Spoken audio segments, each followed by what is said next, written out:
Welcome students. आज मेरे channel my life my way पर आपका फिर से स्वागत है। आज हम देखते हैं पेपर 1 के भाषा 1 से भाग 4 के 30 प्रश्न उत्तरों को, जो हिंदी है। इससे पहले मैं आपको बोलना चाहूँगी कि अगर आपने मेरे चैनल को सब्सक्राइब नहीं किया है तो कृपया सब्सक्राइब कर दें, ताकि आपको मेरे आने वाले कुछ और प्रश्न उत्तर की जो श्रृंखला है वो डायरेक्ट मिल सके, और आप बेल बटन भी दबाना ना भूलें। तो आइए अब हम देखते हैं। हम इस गद्यांश को पढ़ते हैं, इसमें से हमें आंसर देना है। तो समाज में पाठशालाओं, स्कूलों अथवा शिक्षा की दूसरी दुकानों की कोई कमी नहीं है। छोटे से छोटे बच्चे को माँ बाप स्कूल भेजने की जल्दी करते हैं। 2-2.5 साल के बच्चे को भी स्कूल में बिठाकर आ जाने का आग्रह भी हर घर में बना हुआ है। इसके विपरीत हर घर की दूसरी सच्चाई यह भी है कि कोई भी माँ बाप बालकों के बारे में, बालकों की सही शिक्षा के बारे में और साथ ही सच्चा एवं अच्छा माता पिता अथवा अभिभावक होने का शिक्षण कहीं से भी प्राप्त नहीं करता। माता पिता बनने से पहले किसी भी नौजवान जोड़े को यह नहीं सिखाया जाता है कि माँ बाप बनने का अर्थ क्या है। इससे पहले किसी भी जोड़े को यह भी नहीं सिखाया जाता है कि अच्छे और सच्चे दाम्पत्य की शुरुआत कैसे की जानी चाहिए। पति पत्नी होने का अर्थ क्या है, यह भी कोई नहीं बताता। परिणाम साफ है कि जीवन शुरू होने से पहले ही घर टूटने बिखरने लगते हैं। घर बसाने की शाला न आज तक कहीं खुली है और न खुलती दिखती है। समाज और सत्ता दोनों या तो इस संकट के प्रति सजग नहीं है या फिर इसे अनदेखा कर रहे हैं। अब हम प्रश्न देखते हैं, जिसका नंबर है 91।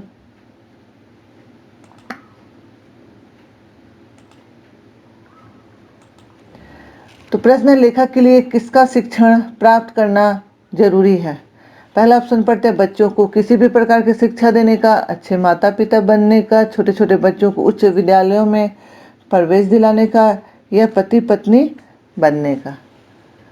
तो किस चीज़ का शिक्षण इस सारांश के अनुसार हमें देखना है, इस गद्यांश के अनुसार। तो उसमें है अच्छे माता पिता बनने का शिक्षण प्राप्त करना जरूरी है। इसका आंसर 2 नंबर है। इसके बाद हम देखते हैं 92, माता पिता को बच्चों की सही शिक्षा के बारे में जानना क्यों जरूरी है। पहला ऑप्शन है, ताकि बच्चों को उच्च डिग्रियां प्राप्त करवाई जा सके, ताकि बच्चे स्वयं प्रवेश लेने योग्य बन सके, जिससे बेहतर समाज का निर्माण किया जा सके, बच्चों को ज्ञानवान बनाया जा सके। तो इसका आंसर हम देखते हैं इस गद्यांश के अनुसार कि 3 नंबर है, जिससे बेहतर समाज का निर्माण किया जा सके। अगला देखते हैं 93, समाज और सत्ता किसके प्रति सजग नहीं है। समाज भी और सत्ता भी। तो पहला ऑप्शन है, ज्ञानवान समाज न बन पाने के घोर संकट के प्रति, घर बसाने की शिक्षा देने वाली शाला खोलने के प्रति, माता पिता द्वारा बच्चों का पालन पोषण न करने के प्रति, या अभिभावकों के द्वारा शिक्षा प्राप्त न करने के प्रति। तो इसका आंसर हम देखते होगा इसका 2 नंबर, घर बसाने की शिक्षा देने वाली शाला खोलने के प्रति। अगला देखते हैं 94, लेखक के अनुसार सबसे पहले क्या जानना जरूरी है। पहला ऑप्शन है, बच्चों के बारे में, बच्चों की शिक्षा के बारे में, माता पिता के शिक्षा स्तर को, और दाम्पत्य की शुरुआत कैसे की जानी चाहिए। इसका आंसर होगा ये 4 नंबर। 95 देखते हैं, माता पिता शब्द युग्म है। किस तरह का शब्द युग्म है। सार्थक शब्द युग्म है, निरर्थक शब्द युग्म है, पुनरुक्त शब्द युग्म है, सार्थक निरर्थक शब्द युग्म है, यानी जिसका अर्थ हो वो सार्थक हुआ, और पुनरुक्त है जो एक ही शब्द की बार बार आवृत्ति हो, तो ये भी नहीं है, और निरर्थक भी नहीं है। यह है माता और पिता सार्थक शब्द युग्म है। अगला हम देखते हैं भी जो है वो कौन सा शब्द है। क्रिया विशेषण है, संबंधवाचक है, निपात है, क्रिया है। तो क्रिया की विशेषता बताना, संबंध बताना, निपात के बारे में हम जान लेते हैं। निपात जो होता है वो किसी भी बात अतिरिक्त भार देने के लिए, किसी भी बात के लिए या अतिरिक्त किसी शब्द पर भार देने के लिए जिस शब्द का प्रयोग किया जाता है उसको निपात कहते हैं। तो इसके निपात के उदाहरण है भी, कौमा तो, कौमा तक, कौमा केवल, ही, मात्र आदि। तो इसमें निपात में भी आता है। तो हम जानते हैं कि भी जो है वह निपात है, जिस पर ज़्यादा दबाव दिया जाता है। इसके बाद हम देखते हैं 97, इसके विपरीत हर घर की दूसरी सच्चाई यह भी है कि वाक्य के रेखांकित अंश का समानार्थी शब्द क्या है? सच्चाई। सच्चाई, हर घर की दूसरी सच्चाई, इसका समान अर्थ है, जिसका सच्चाई ही अर्थ निकले। तो इसका आंसर क्या होगा, हम देखते हैं। वास्तविक या वास्तविकता। यहाँ सच अगर होता तो वास्तविक होता, और सच्चाई है तो यहाँ वास्तविकता होगी। इसके बाद हम देखते हैं 98। घर के टूटने बिखरने का मुख्य कारण क्या है? माता पिता बनने का अर्थ न जानना, दाम्पत्य का अर्थ न जानना, घर बसाने की जल्दी करना, बच्चों के बारे में न जानना।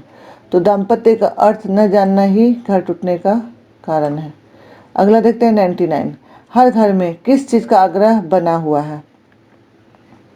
पहला ऑप्शन है बहुत छोटे बच्चों को स्कूल में पढ़ाने का, बहुत छोटे बच्चे को दुकान भेजने का, बहुत छोटे बच्चे को स्कूल में बिठाकर आने का। यही आग्रह आजकल यह एक परंपरा बन गई है, इसलिए इसका आंसर 3 नंबर होगा। अगला हम देखते हैं, यहाँ पर एक पद्यांश है दिया हुआ है, इसकी कुछ लाइनें हैं। पूछो किसी भाग्यवादी से, यदि विधि अंक प्रबल है, पद पर क्यों देती न स्वयं वसुधा, निज रतन उगल है। तो इस आधार पर हमें प्रश्न उत्तरों को देखना है।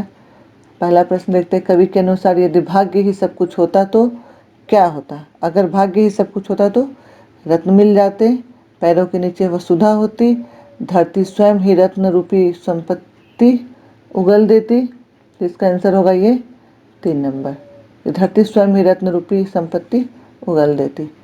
101 नंबर देखते हैं, तुकबंदी के कारण कौन सा शब्द बदले हुए रूप में प्रयुक्त हुआ है? इस पद्यांश के अनुसार ही इसका उत्तर देना है। तो हम यहाँ देखते हैं कि रतन जो है इसका तुकबंदी के रूप में प्रयोग हुआ है। इनमें से कौन सा वसुधा का समानार्थी है? वसुधा का समानार्थी है वसुंधरा।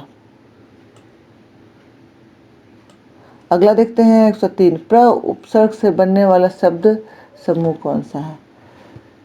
प्रत्येक में देखते हैं प्र तो जोड़ इक, प्रभाव, प्र जोड़ भाव, प्र जोड़ देश। इस तरह से जब हम सभी को इसका उपसर्ग को अलग करते हैं मुख्य शब्दांश से, तो हम देखते हैं कि इसका 3 नंबर जो है ये, इसमें तीनों में प्र जो है उपसर्ग स्वतंत्र रूप से लगा हुआ है। अगला देखते हैं 104 नंबर। कवि ने किसकी महिमा का खंडन किया है?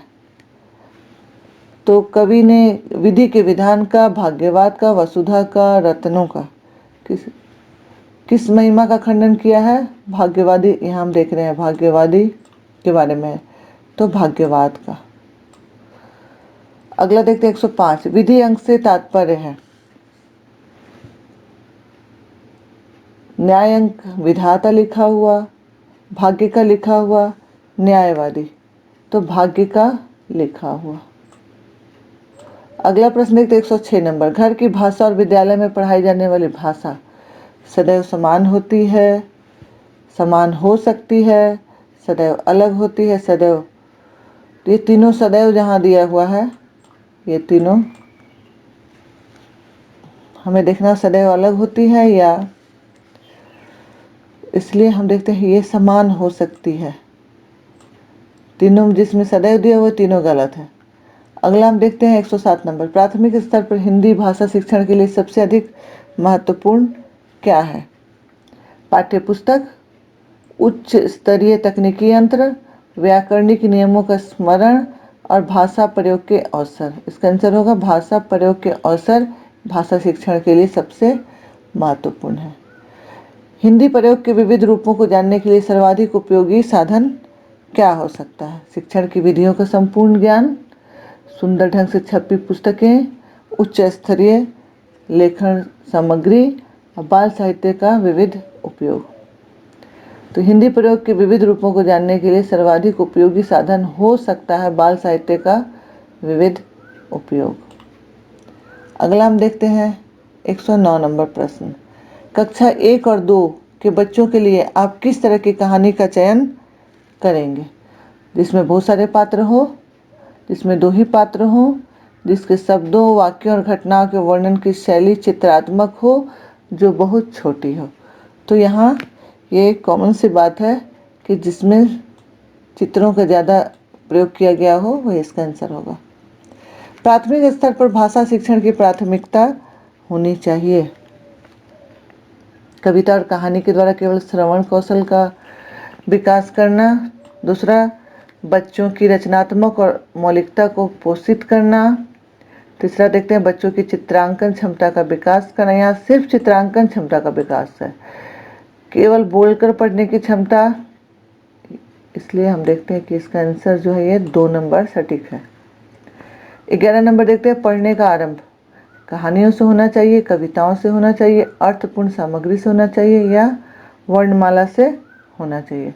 तो अर्थपूर्ण सामग्री से पढ़ने का आरंभ होना चाहिए। अगला हम देखते हैं भाषा के बारे में कौन सा कथन उचित है। भाषा एक नियमबद्ध व्यवस्था है। भाषा व्याकरण का अनुसरण करती है। भाषा और बोली में कभी भी कोई भी संबंध नहीं होता।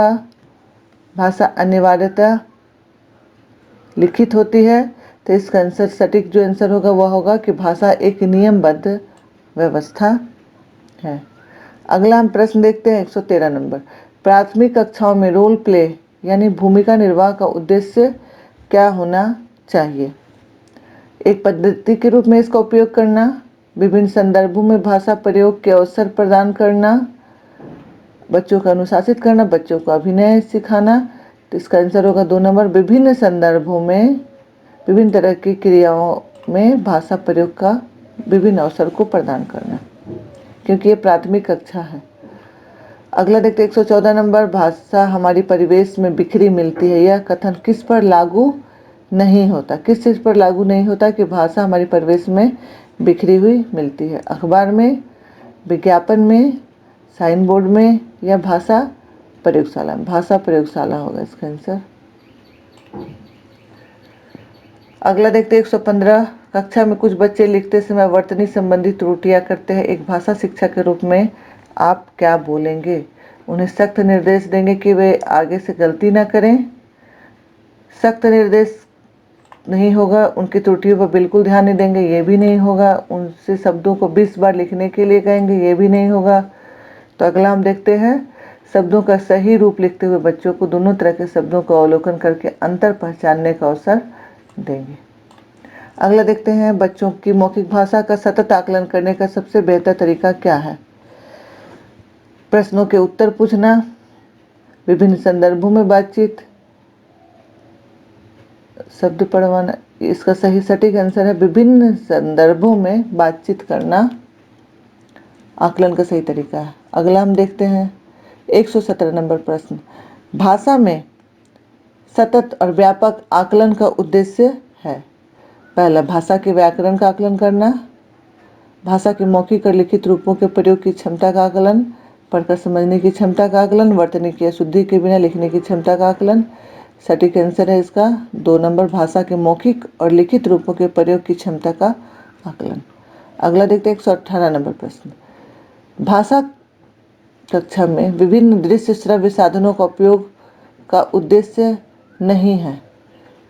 क्या उद्देश्य नहीं है, यह हमें देखना है। सभी प्रकार के बच्चों की आवश्यकताओं का ध्यान रखना, सीखने सिखाने की प्रक्रिया को रुचिकर बनाना, विद्यालय प्रमुख के निर्देशों का पालन करना।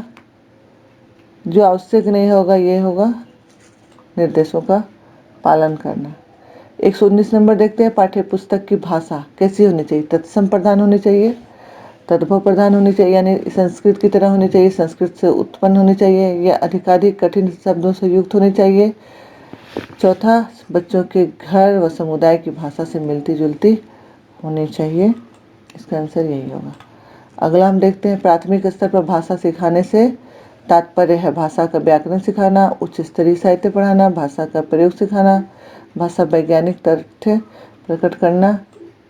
तो आप इसे पढ़कर ही समझ सकते हैं कि इसका सटीक आंसर क्या होगा। थोड़ा सा बस हमें ध्यान देना है कि कौन सा आंसर नहीं होगा। जब ये हम ढूंढ लेते हैं तो कौन सा सही सटीक आंसर है ये हमें ढूंढने में आसानी होती है। इसके साथ ही हमने 30 प्रश्नों की श्रृंखला यहाँ पर हमारी समाप्त होती है। अगले कुछ और प्रश्न उत्तरों के साथ हम मिलते हैं अपने अगले वीडियो में। तब तक के लिए मेरा वीडियो देखने के लिए धन्यवाद। मेरे वीडियो को लाइक करना, शेयर करना ना भूलें।